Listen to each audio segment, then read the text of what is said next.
You see how through my curtain it's bright and shiny? That's because somewhere in the world, movie theaters are finally open. It just feels good to be alive. Hey guys, thanks so much for clicking on another episode of Side Flick. We've got some movie news to discuss today. A lot of horror content concerning a new Children of the Corn movie. We've got details on the upcoming Godzilla Vs Kong. Will they actually declare a winner or cop out? Along with details of this new Dracula movie that they have upcoming. That and so much more, guys. So I need your opinions down below on what you think of all the movie news we discussed today. Specifically the Godzilla vs Kong situation, because I highly doubt they're going to declare a winner, but it seems like they might. And who do you think will win? Team Hairy Cheeks. And don't forget to leave a like on this video if you're a regular Side Flick viewer. It means a lot, you guys who always click. Thank you. Alright, before jumping into the movie news, I just have to address it because I'm a PlayStation fan. That PS5 they released yesterday, oh, sweet lordy, that is a gorgeous thing. I do like the design. I think it's very beautiful, the white. I know there's people who complaining about it. I'm sure they'll come out with a black edition. That would make some people very happy. As far as the games that got released, I'm not the biggest gamer in the world. I'm more into story-driven games and nostalgia. So with that said, the two games that stood out to me are the new Ratchet and Clank game. I definitely has to get me that. I played that all the time as a kid. And after all these years, Ratchet finally has a girlfriend.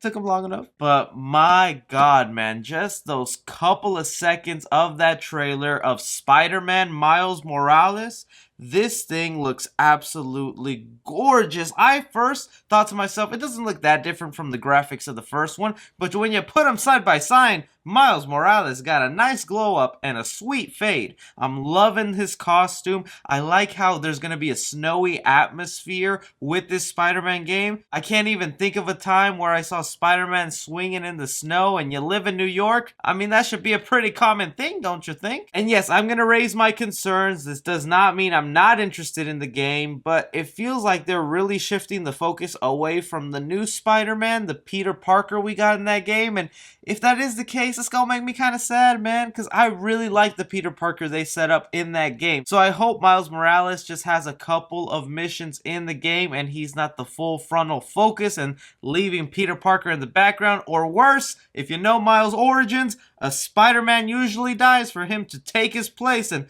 don't let that be Peter Parker. Can we just have one universe where two Spider-Men coexist? That would make me so happy. Okay, enough about me talking about video games. I really look forward to that. What about the PS5? Got you excited? Do you like the design? Are you even a PlayStation fan? What game are you most excited to play? Alright, jumping off, we got a lot of horror movie news to talk about, so we're going to start off with the smallest one for me, just because it's a movie I have not heard of. A horror movie entitled The Channeling that came out in the 80s is getting a remake, okay? Now, this being reported by Deadline, who says they already have a screenwriter, the same person who gave us Atlantis Lost Empire, Tarzan, and The Hunchback of Notre Dame.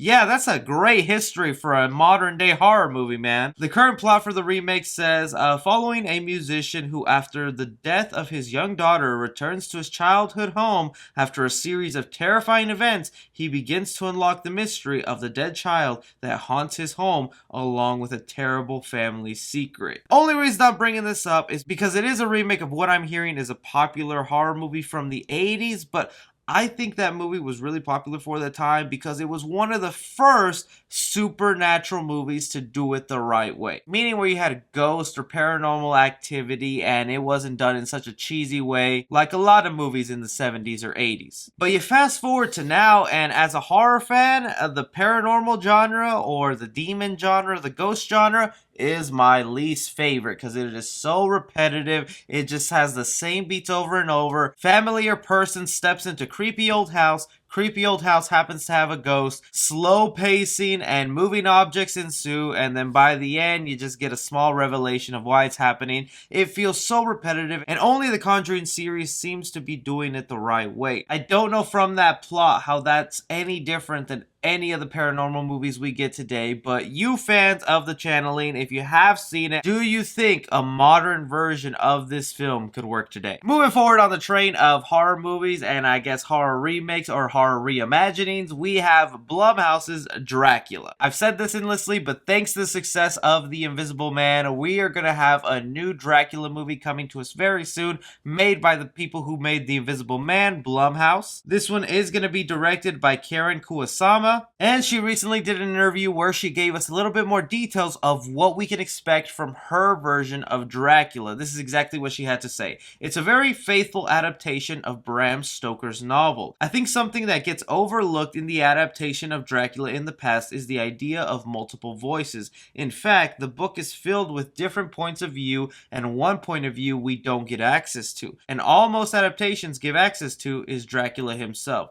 So I would just say in some respect this is going to be an adaptation called Dracula, but it's perhaps not the same kind of romantic hero that we've seen in the past, in past interpretations of Dracula. Now if you are a big Dracula fan and follow most of the adaptations he gets, Bram Stoker's novel of Dracula is always the main source material for this, just because it's the most praised version of the Dracula story. So of course it has to be mentioned when talking about this, but this actually kind of makes me nervous because like I said, the whole point that The Invisible Man was as good as it was is because it went against the grain of what we know The Invisible Man to be, brought in some technology, modernized it, told a more human story. If you're really following Bram Stoker's novel, even though there's some moments that take place in the future, a good chunk of that story takes place in olden times, being that Dracula is an immortal being. And I don't know, I was just really looking forward to a modern Dracula movie where we didn't have to have constant flashbacks to 100, 300 years ago of like, I used to own a goat, now I own a Lamborghini. Times have changed, I'm Dracula. With these new details for the direction of the new Blumhouse's Dracula, do you think they're going in the right direction, or do you think they should change things up? Moving on to another horror movie, and boy, I think we hit the lotto. We hit the trifecta. 3 remakes or reimaginings in one side flick.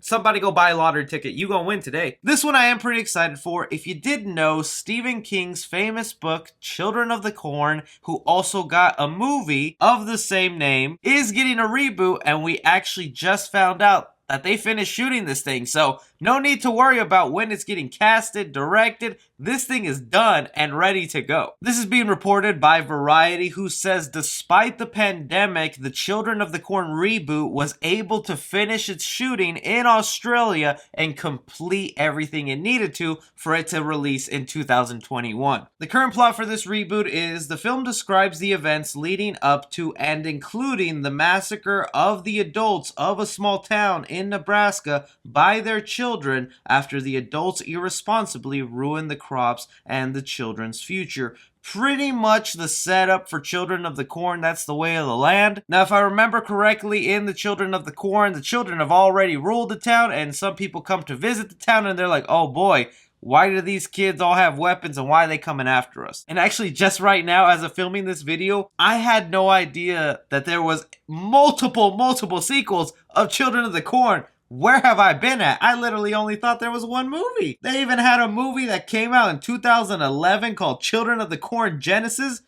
Yo, so this is a franchise that gets multiple sequels. I know what I'm doing this weekend. But the thing that always excited me about Children of the Corn, not only that it's a Stephen King adaptation, is that these are kids going after adults. And that just sounds like so much fun, having kids be your villains in a serious way. For you horror fans out there, are you excited for the new Children of the Corn movie to come out next year? I can't believe it's already done shooting. And since I just found out all these Children of the Corn movies exist, which is the best ones? Because, there's like 8 here. Alright, moving on to the final topic here of Godzilla Vs Kong. I've been talking about this movie a lot for several months, and I just want to see this damn film already. And with movie theaters finally opening back up, it looks like it's not going to get delayed. It's going to remain on its release date, and we will actually see it in 2020, thank goodness. But the big question we all have concerning this film is, are they going to cop out and make it a tie between Kong and Godzilla, or will they actually declare a winner? We had a new synopsis of Godzilla vs. Kong, that is the plot for the film, released online, and it adds an additional sentence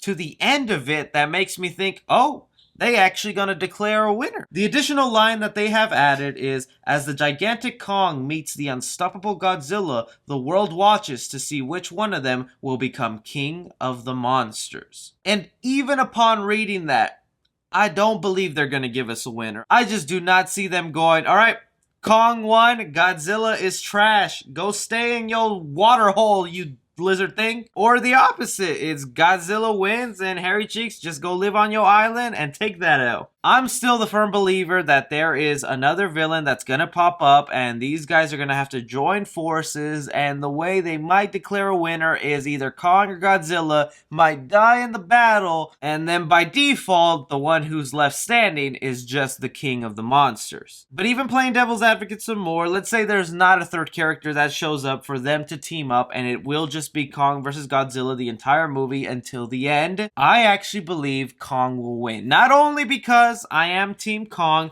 but because Godzilla has already had about 3 movies now. You had Godzilla, you had King of Monsters, and now you're about to have Godzilla vs. Kong. It feels to me like this is the ending chapter for the Godzilla character for now, and they plan more movies with King Kong since he's only had one so far, and that's Kong Skull Island. I could see the movie ending off with Godzilla dying a hero's death, a very Batman vs. Superman kind of way, and they've already talked about possibly doing a Godzilla prequel. We saw in King of Monsters there's like Egyptian writing that Godzilla has been literally a king or a god to people way back in the day. So even if they kill Godzilla off now, there's an opportunity to make another movie with him as a prequel. So business-wise, I think it kind of makes sense that you can afford to kill off Godzilla and keep Kong alive so he can do other MonsterVerse movies. But I know there'll be the Godzilla purists out there who say, nah, Kong don't stand a chance against Godzilla, but